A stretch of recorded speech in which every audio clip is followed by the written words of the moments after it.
नमस्कार, मैं डॉक्टर मनोज महाजन, कैंसर रोग विशेषज्ञ, कैंसर केयर क्लिनिक उदयपुर से बात कर रहा हूँ। आज जैसे कि आप जानते हैं 4 फरवरी को वर्ल्ड कैंसर डे है और इस बार की थीम है यूनाइटेड बाय यूनिक।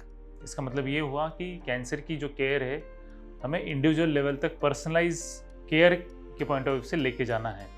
जैसे कि आजकल या आज तक आखिरी 4 दशकों में कैंसर का जो भी इलाज डेवलप हुआ है, कीमोथेरेपी डेवलप हुआ है, सर्जरी के एडवांसेस डेवलप हुए, रेडिएशन के एडवांसेस डेवलप हुए, वो सारे एक प्रोटोटाइप थे, सारे पेशेंट्स के लिए कॉमन ट्रीटमेंट ऐसा था।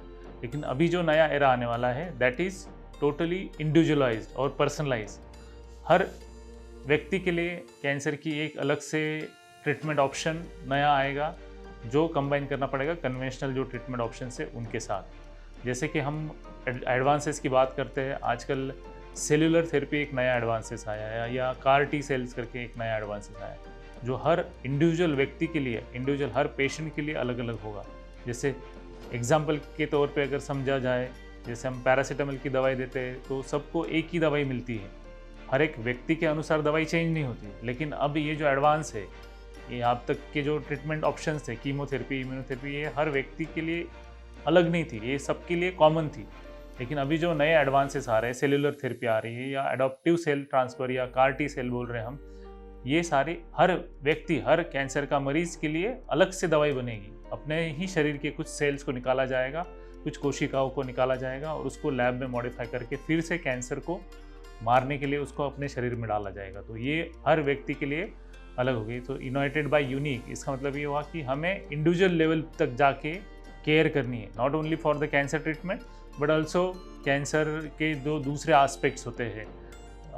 काफ़ी बार लास्ट स्टेजेस वाले पेशेंट या टर्मिनल पेशेंट्स में हमें उनको पैलिएटिव केयर की सुविधाएं देनी पड़ती, वो भी हम इंडिविजुअलिस्टिक लेवल पे जाना चाहते हैं। तो पर्सनलाइज केयर इस तरह से इम्प्रूव करना चाहते हैं कि जो हर मरीज़ को कॉम्प्रहेंसिव उसकी needs, not only physical needs, emotional needs, professional needs तक वो समाए जाए, इस तरह की पर्सनलाइज केयर उसको मिलनी चाहिए ताकि पेशेंट सिर्फ कैंसर से ग्रसित है इस मानसिकता से उबर कर उसकी नॉर्मल लाइफ तक वो चल सके, आगे बढ़ सके और अपने प्रोफेशन में भी आगे बढ़ सके।